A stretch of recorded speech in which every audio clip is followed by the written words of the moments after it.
अंजना जी, दुर्भाग्य से पूरे जो इतिहास लेखन है पिछले 6-7 दशक में, उसको सर के बल खड़ा कर दिया गया था, उसको अब हम पैर के बल खड़ा करने की कोशिश कर रहे हैं। इसमें बहुत सारे लोगों को दिक्कत हो रही है। इनफैक्ट इतना डिस्टॉर्ट किया गया, इतनी विसंगतियां और इतने गलत तथ्यों को उसमें घुसा गया, दूसरे बहुत ज्यादा उसको इम्बैलेंस किया गया। उस इम्बैलेंस को और उस विसंगति को ठीक करने का प्रयास हो रहा है। अभी जब ये प्रयास शुरू हुए, एक बड़ी प्रतिष्ठित पत्रिका ने ये दो एक साल पहले जब इस पे कई सारे पेपर्स आए तो लिखा कि Maharana Pratap returns, Akbar the great की खैर नहीं, और उसने ढेर सारे ऐसे तर्क दिए। आप देखेंगी कि जो ये घटना है और इस तरह की घटनाओं को इतने चालाकी से हटाया गया और किसी की महानता को गढ़ा गया, पता नहीं उसके पीछे जो सोच है वो जब खुल के आती है तो एक अलग ही नजरिया दिखता है। आप देखिए, आप प्राइमरी सोर्स की बात कर रही थी कि 30,000 लोगों का नरसंहार अकबर ने चित्तौड़गढ़ के किले में किया। अकबरनामा जो अबुल फजल का है वो तो सरकारी उसका इतिहासकार है। मुंतखबुल तवारीख अब्दुल कादिर बदामिनी का फतहनामा चित्तौड़ 9 मार्च को 22 फरवरी को जीतता है वहां पे, और इस नरसंहार का 30,000 लोगों के नरसंहार का आदेश देता है, जिसमें स्त्रियां और बच्चे भी थे, उनका नरसंहार करता है। और इस ब्रुटैलिटी को बड़े ठीक तरीके से एक फतहनामा चित्तौड़ जारी करता है 9 मार्च 1568 को 1568 को, जिसमें ये सारी चीजें सिलसिलेवार लिखी जाती हैं, लेकिन इतिहास की किताबों से सिरे से ये गायब कर दी जाती है। हमारे बच्चों को ये तथ्य नहीं बताया जाता, और ये इकलौता तथ्य नहीं है। जिस तरह से इम्बैलेंस किया गया था पूरे इतिहास लेखन में, कि 6वीं 7वीं 8वीं से 12वीं तक का बच्चा जिस माइंडसेट के साथ निकल रहा था, मैंने पुरानी एनसीईआरटी भी बहुत ईमानदारी से मैं बताऊं अंजना जी, कम से कम 20 बार पढ़ी होंगी, और उसके between the lines behind the lines भी उसको ठीक से पढ़ी होंगी। इसमें निश्चित रूप से किताबें बहुत अच्छी लिखी गई थी, लेकिन हर 10वें लाइन के बाद एक जो ऐसी लाइन उसमें घुसा दी जाती थी जो पूरे मानसिकता को बर्बाद कर देने के लिए पर्याप्त होती थी। जैसे उस चीज को आज ठीक किया जा रहा है तथ्यों, तर्कों और प्रमाणों के आधार पे। कौन सी लाइन? ढेर सारी ऐसी मैं बताना शुरू करूंगा। एक तो इम्बैलेंस इतना किया गया कि आप सोचिए, कौन सी लाइन? आक्रांता थे, हाँ। आक्रांता थे, रुचिका जी कह रही हैं कि आक्रांता, हम आप भी आक्रांता हैं। अरे आर्यंस इन्वेजन थ्योरी कब की खत्म हो गई है? थोड़े नए रिसर्चेस पढ़ते रहना चाहिए, थोड़े कुछ ठीक तरीके से, जितने भी, और वो एक आधार पे नहीं, कॉन्रेडेल्स के रिसर्च को पढ़ लीजिए, डेविड फ्रॉले के रिसर्च को पढ़ लीजिए। आप अगर देसी इतिहासकारों को इतिहासकार नहीं मानती तो विदेशी इतिहासकारों को ही पढ़ लीजिए, और ठीक तरीके से उसको। और इधर सिनौली और राखी गढ़ी के बाद जो रहा सहा कसर था वो भी खत्म हो गया है। थोड़े से नए रिसर्चेस को भी पढ़िए और उसको खुली आंखों से, खुले तरीके से, खुले मन से स्वीकार कीजिए। राखी गढ़ी एक्सकवेशन 2019 की 2 पेपर्स छपे हैं सर। 2019 की बात कर रही हूं, पुरानी रिसर्च नहीं है, और ये आर्यन इन्वेजन थ्योरी नहीं है, आर्यन माइग्रेशन पूरी रिपोर्ट आ जाएगी, पूरी रिपोर्ट आ जाएगी। उन्होंने दी थी, वो खत्म हो चुकी है। Aryan migration theory genetic studies पे बेस्ड है। पूरी दुनिया में ये बात मानी जा चुकी है, linguistically, historically, archaeologically and genetically, linguistically, archaeologically, 1500 BCE में वेव्स में हुई थी। और इसका पुख्ता सबूत आपका मेरा ब्लड है, आप जाके कर लीजिए। अप टू 30%, और अगर आप हरियाणा से हैं तो अप टू 40%। आप वहां से यहाँ आए, यहाँ से वहां गए, इसको भी ठीक से समझना चाहिए। सेंट्रल एशियन स्टेप के जो लोग आए थे उनका डीएनए मिलेगा।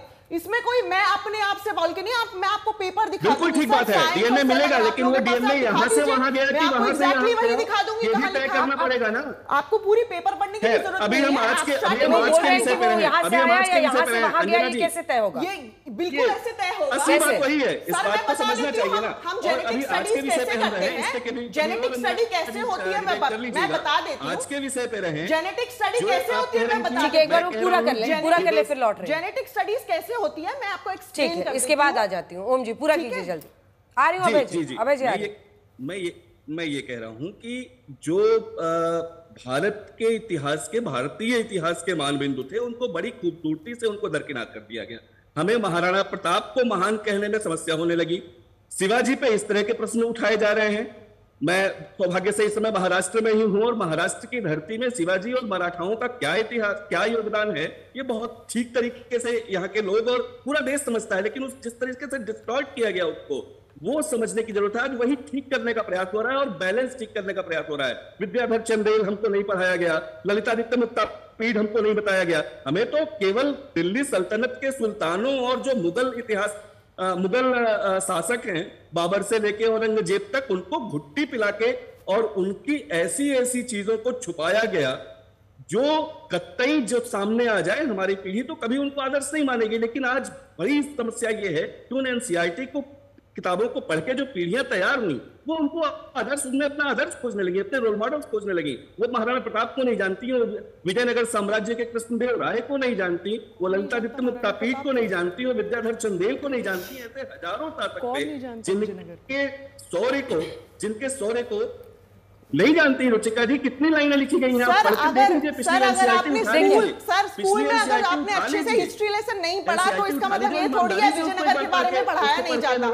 हर एनसीईआरटी किताब में, कोई भी एनसीईआरटी किताब खोल लीजिए, उसमें विजयनगर के बारे में पढ़ाया है। आपको कृष्णदेवराय के बारे में नहीं पता, किस बच्चे को कृष्णदेवराय के बारे में नहीं पता, किस बच्चे को। ठीक है, लेकिन रुचिका, एक सेकंड आवाज नीचे कीजिए। रुचिका, लेकिन आपने भी बहुत अहम फैक्ट को छिपा कर रखा, या शायद आप जानती नहीं थी कि new DNA study challenges Aryan invasion theory. और ये एक second, let me complete ma'am, मैंने आपको बोलने दिया। देखिए, एक तरह से लोगों के दिमाग में बातें ठूसिए मत। अनेकों ऐसी स्टडीज आई हैं जो कि मेजर इंपॉर्टेंट जर्नल्स में पब्लिश हुई हैं, सेल में पब्लिश हुई हैं, जिसमें सीधे सीधे चैलेंज किया गया है आर्यन इन्वेजन थ्योरी को।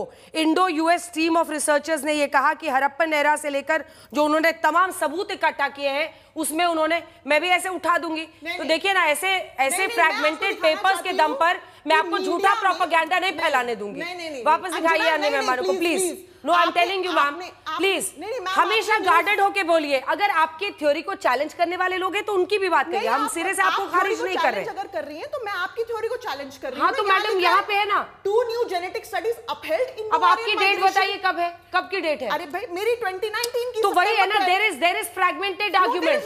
एकदम देखिए ना, अग्रेसिव बॉडी लैंग्वेज से कोई सही नहीं होता, आराम से बात कीजिए। चलिए अन्य मेहमानों को दिखाइए, क्योंकि कई डीएनए स्टडीज आई हैं and this is as latest as 2020, जिसमें सिरे से ऐसे गलत कराए। आवाज नीचे कीजिए इनकी, स्टूडियो में आप नहीं, बिल्कुल नहीं। I will decide who will speak, number 1। Number 2, अगर आपके आर्ग्यूमेंट्स हैं तो यहां पर भी आर्ग्यूमेंट है जो उसको चैलेंज कर रहा है। तो आप बियॉन्ड अ पॉइंट लड़ने के लिए नहीं आई हैं, अपनी बात कहने के लिए आई हैं। बता दीजिए व्हिच पेपर। अभय दुबे जी, मैं बता रही हूँ, सेल जर्नल खोलिए, पढ़िए, और ये तमाम ऐसे आपको एग्जैक्टली खोल के बता, मेरी रिसर्च टीम जो भेज रही है वो बहुत इंपॉर्टेंट जर्नल्स की बात कर रही है और अकम्प्लिश्ड न्यूज़पेपर्स की बात कर रही है। अभय दुबे जी बोल, स्टूडियो को ऑफ कर दीजिए। अंजना जी, इस शो में ये बात सिद्ध हो गई कि अगर बच्चों तक इस तरीके से हम अपना इतिहास पहुंचाएंगे तो क्या भविष्य के भारत का हाल होगा। उदाहरण देता हूं मैं, हमने अशोक महान के लिए उनके प्रतीक चिन्हों को आजाद भारत का प्रतीक चिन्ह बनाया, क्योंकि हम उनको शांति के स्थापक के रूप में देखते थे। वो अशोक महान, अगर हम उस दूसरे पक्ष को उनके पढ़ाते जो पूरे भारत के तमिलनाडु और केरला को छोड़ दो तो उधर पाकिस्तान और पूर्वी अफगानिस्तान तक उनका राज था, क्या उसमें हिंसा नहीं हुई? क्या पुष्यमित्र शुंग का उदाहरण नहीं है कि वो हजारों बौद्ध मंदिरों को तोड़ा, ये इतिहास में दर्ज है? या बौद्धों की बुनियाद हिंदू धर्म के खिलाफ, ये क्या हमारे पास तथ्य नहीं है? लेकिन हम क्यों नहीं शामिल करते? क्यों हमने गांधीयों को, अभी गौरव भाटिया कह रहे थे, गांधी को क्यों लिया हमने? गांधी को लिया इस दृष्टिकोण से कि उन्होंने अखंड भारत के लिए अपने प्राणों को आहूत कर दिया।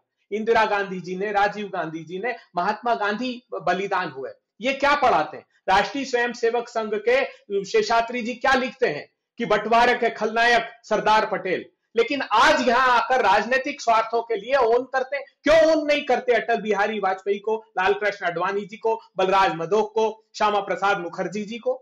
वो भी तो जवान थे, 20 से लेकर 25-30 साल के थे आजादी के आंदोलन में। लेकिन हमने कभी मन में विकृति रखकर ये नहीं पढ़ाया बच्चों को कि इन लोगों ने बर्तानिया का साथ दिया। हमने ये पढ़ाया कि भविष्य के भारत का निर्माण क्या होगा। तो आज कम से कम हम अपने बच्चों को ऐसा सकारात्मक इतिहास पढ़ाएं जिससे भविष्य का निर्माण हो सके।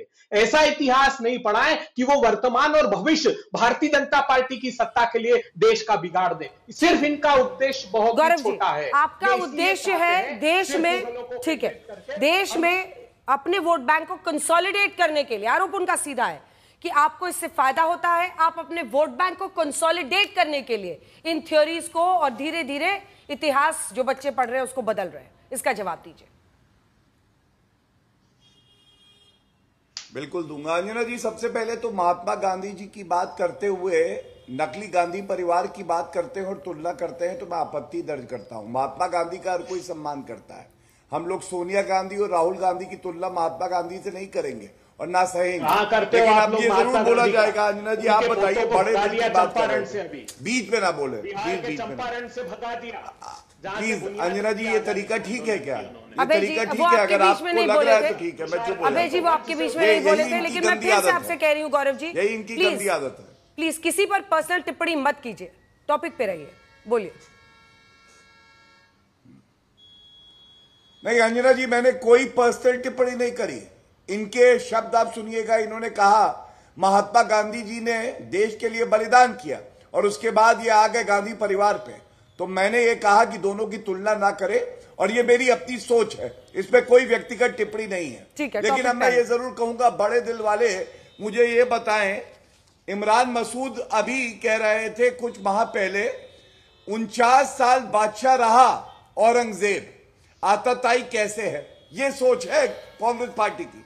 इमरान मसूद के शब्द हैं, बता दे औरंगजेब को मानते हैं हम तो गुरु तेग बहादुर, हम गुरु गोविंद सिंह जी को, छत्रपति शिवाजी महाराज को मानते आदर्श, आप किसको मानते? दूसरी बात, बड़ा दिल इन्होंने ऐसा दिखाया, सरदार पटेल की बात करेंगे लेकिन स्टैच्यू ऑफ यूनिटी आज तक गांधी परिवार नहीं गया। बड़ा दिल इन्होंने ऐसा दिखाया, भारत रत्न मैंने ये मुद्दा उठाया 1990 और 91 में बी.आर. अम्बेडकर साहब को और सरदार पटेल को दिया, पहले क्यों नहीं दिया? आपने इंदिरा गांधी को दिया, जवाहरलाल नेहरू को दिया, राजीव गांधी को भी मिल गया। ये पूछा जाएगा कि ऐसा क्यों है। तीसरी बात, मैं रुचिका जी को सुन रहा था, रुचिका जी ने चर्चा में ये नहीं बताया जब औरंगजेब ने गुरु तेग बहादुर जी का सर धड़ से कलम कर दिया, वो सही था क्या? उसे आदर्श मानना चाहिए। और सबसे बड़ी बात है, डीएनए टेस्ट करा रही हैं। अगर डीएनए टेस्ट हो तो कई धर्मों के जो लोग भारत में हैं अंजना जी, उनका मूल धर्म भी हिंदू निकलेगा। इसलिए डीएनए टेस्ट पे नहीं जाइए। चर्चा का विषय यह है कि क्या मंदिर तोड़ना सही था, और अगर वो सही नहीं था तो हम उनको आदर्श क्यों मानेंगे? बात इसकी हो रही है। इतिहास पढ़ाया जाएगा लेकिन उनका महिमा मंडन नहीं किया जाएगा। और अंत करूंगा एआईएमआईएम पे। एआईएमआईएम के नेता अकबरुद्दीन ओवैसी ने कहा 800 साल हमने तुम लोगों पे हुकूमत की है। इसका क्या मायने है? ये लोग अपने आप को आक्रांताओं से जोड़ते हैं, मुगल से जोड़ते हैं। और मेरे पास इनकी एक तस्वीर है, ये देखिए, खुद वारिस पठान और अकबरुद्दीन ओवैसी मजार पे है औरंगजेब की। तो इनको अगर हक है ये अपने जो हीरो चुने, तो हमें भी हक है कि हम इतिहास को सही पढ़ाए और जो भविष्य में हमारी पीढ़ियां आएंगी वो जाने कि औरंगजेब के नाम पे रोड नहीं होगी, डॉक्टर एपीजे अब्दुल कलाम के नाम पे रोड होगी। ठीक है, दोनों आप ही छोटा सा रिस्पॉन्स उस पर दे दीजिए, क्योंकि उन्होंने आपसे बोला है, उसके बाद से मैं आपके पास आ रही हूँ वारिस जी। तो सबसे पहला जो इन्होंने मुझे बोला, उसका रिस्पॉन्स देने से पहले 1 मिनट, मैं बस ये सेल का 2 लाइन, सेल का जर्नल है ये, आर्यन माइग्रेशन थ्योरी पे, आप कोई भी जाके पढ़ सकता है। This is not me, this is not a news media outlet, this is from a paper. आप you are free to draw your own conclusion. Unlike NCERT, मैं किसी को ब्रूटल क्रूअल नहीं बोलूंगी। I am just going to take 2 lines. It says the Iranian related ancestry in the IVC, Indus Valley civilization, derives from a lineage leading to early Iranian farmers, herders and hunter-gatherers.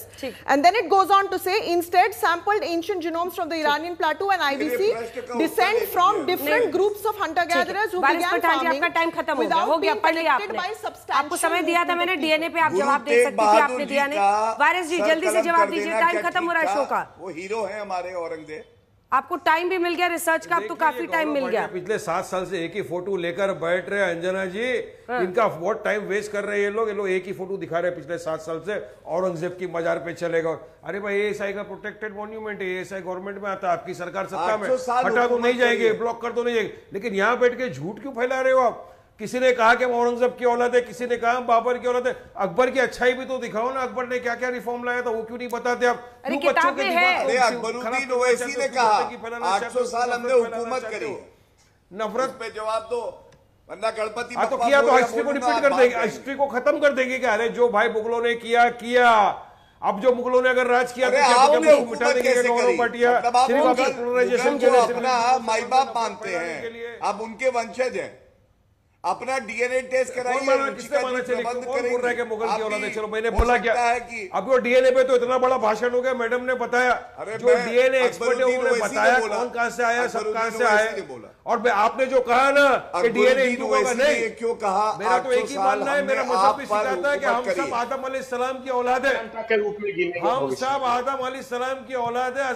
10 crore है, 100 करोड़ पे भारी है, ये भी आप ही ने कहा था। ये तो मेरा ईमान बनता है। 10 करोड़ है, 100 करोड़ पे भारी है, लेकिन सच्चा इतिहास। ओम जी जल्दी से एक कमेंट, क्योंकि देखिए ये बार बार विदेशी आक्रांताओं की तुलना सीधा कर रही थी भारत के राजाओं से, हिंदू राजाओं से, लेकिन ये भी तो देखना होगा कि उन हिंदू राजाओं के आक्रमण के बाद जौहर करने की स्थिति तो महिलाओं के लिए नहीं आ रही थी ना। जौहर क्यों करना पड़ रहा था? अंजना जी देखिए, कुछ चीजों पर पट्टी बांध लेना तो कन्वीनियंस वाली हिस्ट्री हो गई ना। मैं किसी राजनीतिक टिप्पणी में नहीं जाना चाहता अंजना जी, लेकिन दुर्भाग्य से आजादी के बाद जो इतिहास लेखन की धारा हुई वो ऐसी हुई जिसने अपने जिन चीजों पे, अपने इतिहास, अपनी विरासत पे जिस तरह से गर्व करना चाहिए था उस तरह से नहीं किया, और बहुत डिस्टॉर्टेड हिस्ट्री, बहुत इम्बैलेंस्ड हिस्ट्री हमारी नई पीढ़ियों को पढ़ाई और बहुत खराब मानस तैयार किया उनका।